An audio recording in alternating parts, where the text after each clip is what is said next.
People defending Donkey saying, oh, it's just satire. His opinion. He hates RPGs. Why does he keep playing them? You know why. It's the new trendy game. Gotta do a video. It's not because he likes it.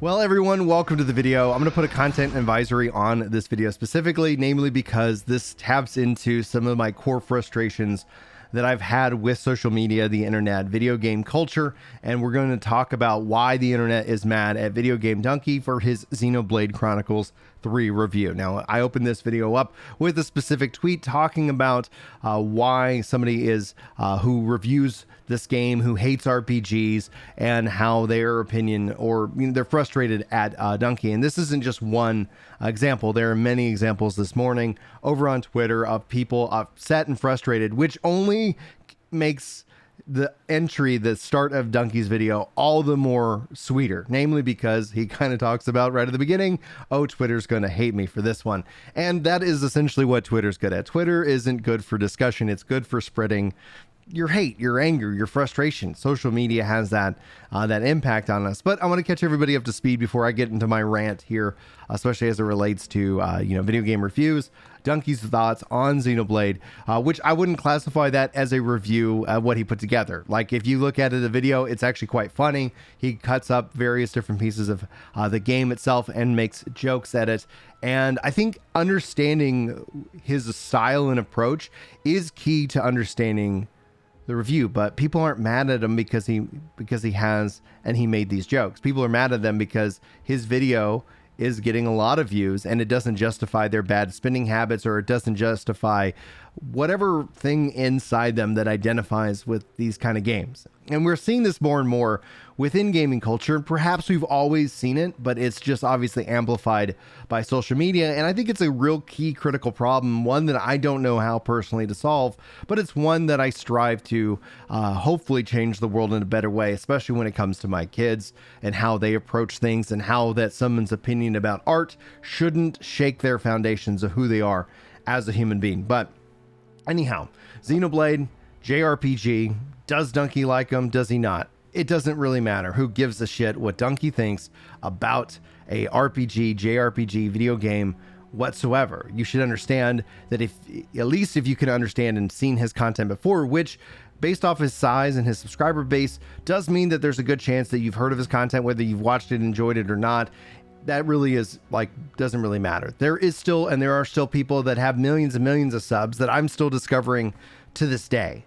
And so there is a risk, and there's always a chance that somebody comes into this video hoping that you're going to say something good about their favorite game, and then you end up just kind of watching a compilation of jokes about things that mean something to you. And that's essentially always going to be a risk whenever you publish anything on the internet. But that doesn't mean you shouldn't publish anything on the internet. That doesn't mean you have to sit here and pull your punches. It doesn't mean that you have to sit here and be quiet because you might offend somebody. And the fence in this regards, especially when it comes to a video game review, I hope is an encouragement for somebody to seek out and start to understand more about themselves. Because I think when it comes down to it, with video game reviews specifically, is that with a game and a reviewer, if you understand who the reviewer is and you understand their view, let's say for me, example, like I'm a dad, I got kids, I limited amounts of time, but I do love video games, and I generally tend to either spend time gaming on a live stream or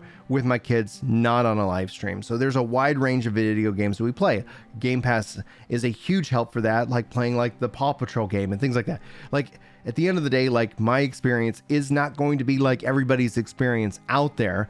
And that does translate and relate to some people on the internet, but it's not going to relate to everybody on the internet. So I try to be very clear with my context if I'm putting out anything labeled as a review as to how I approach it, because I don't expect everybody to understand who I am, especially at this size. While thank you guys for subscribing, it's still not, in the millions. It's still not like, well, I put out a video and everybody wants to know my opinion on it to justify their own opinion, right? Thankfully, I can actually just be who I am. And so in that context, understanding where I'm coming from, it should help that relationship. It doesn't mean that you have to agree. It just means that if you understand where we are different, then you can actually then I think apply that to your own personal review. I fell into this trap back in the early 2000s, where if a video game on IGN did not get a 9+, I wouldn't play it, right?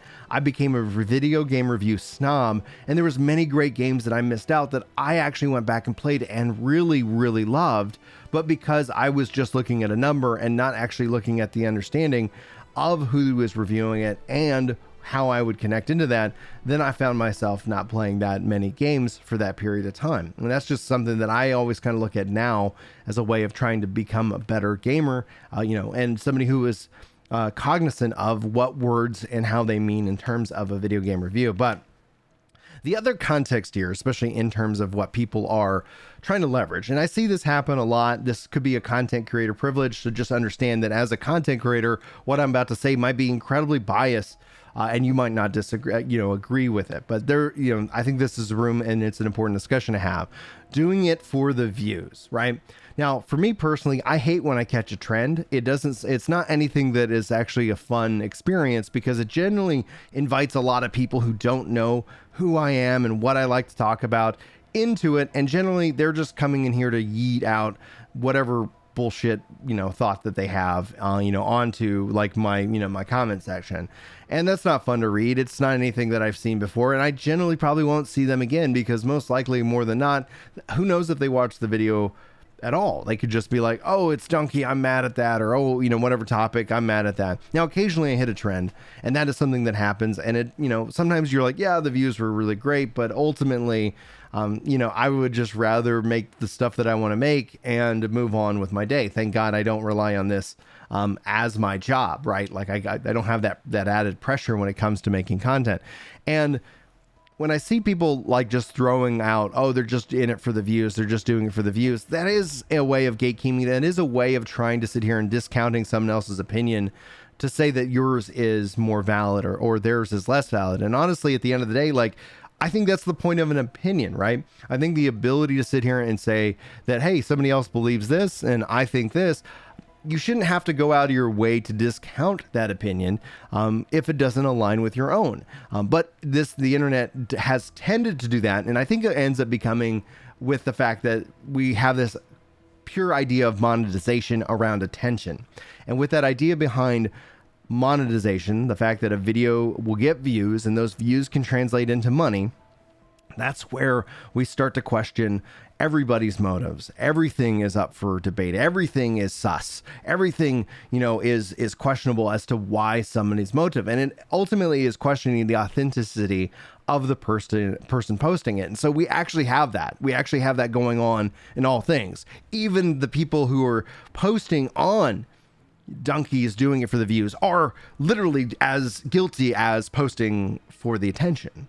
And it is this, this weird mindset of technology that has made us way more communicative, way more advanced, having information at the touch of our fingers, but either being too busy or too lazy to actually follow through and truly understand if someone is truly doing it for the views. And that translates to something where it is this, I think, broad label on content. And this, again, posting even in the comments, like we could apply this mindset to everything. Thank God we don't. But we could post this to everything and thus just discount all things. And then communication breaks down, trust breaks down. And I think the internet has really exposed that weakness within all of us. Now, I hammer home that when it comes to video game reviews, I think there's also been a major shift in how we approach this and how we break it down and understand it and consume it. I think the majority of people now use reviews to decide whether they want to buy a game or spend time with a game, as opposed to where before, maybe 10 years ago, video game reviews were that kind of barrier for entry. They were held up more on a platform and with esteem. And I think due to a couple factors, we've seen that shift happen. First and foremost, if you still use video game reviews as that barrier, I'm not saying you're wrong. Trust me. Like, what it ends up being is that I just think that more people have shifted into how they consume content and decide whether they want to spend time with games or not. And this is driven by a couple factors. One, live streaming, I think, has played a huge role in whether you wanted to play a game or not, necessarily because that essentially breaks down just a core, real raw, asking questions, getting answers in real time, seeing some real gameplay, and having kind of a discussion around the game.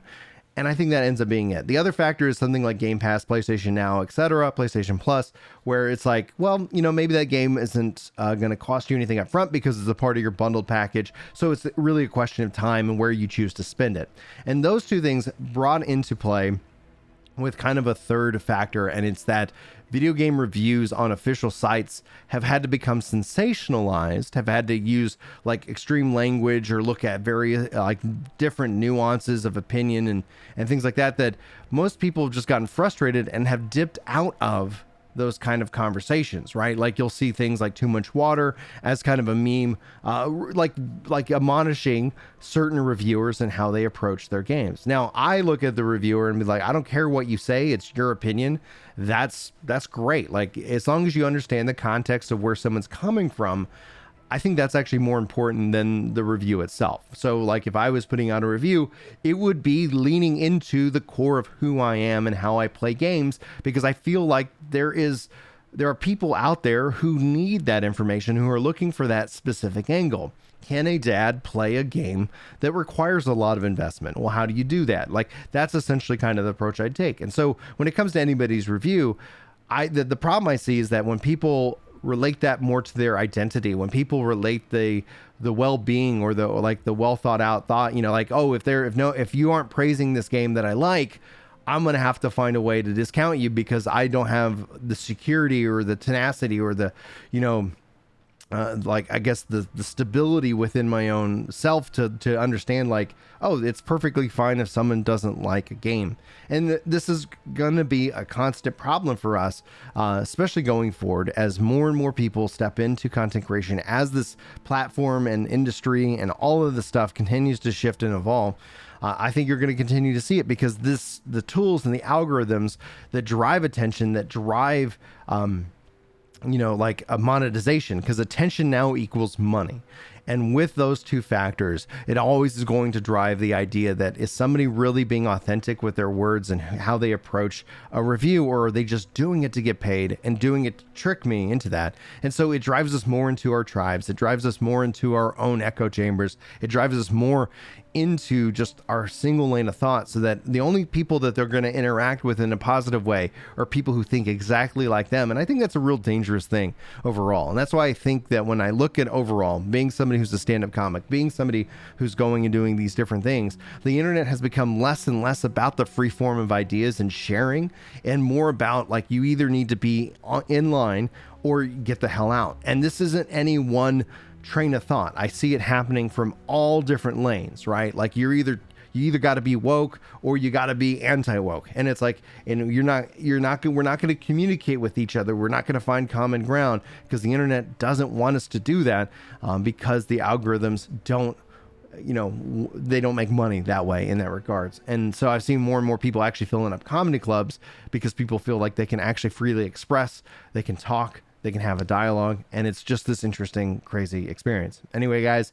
those are my thoughts. Hopefully you guys enjoyed the video. I thought that was just kind of a crazy to see somebody who does comedy and makes videos that are funny, at least from my perspective, how people are taking that as serious. And we've seen that happen time and time again. This won't be the last time, and it certainly wasn't the first time.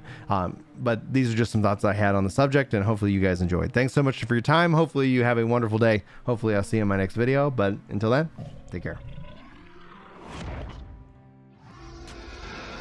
Yeah.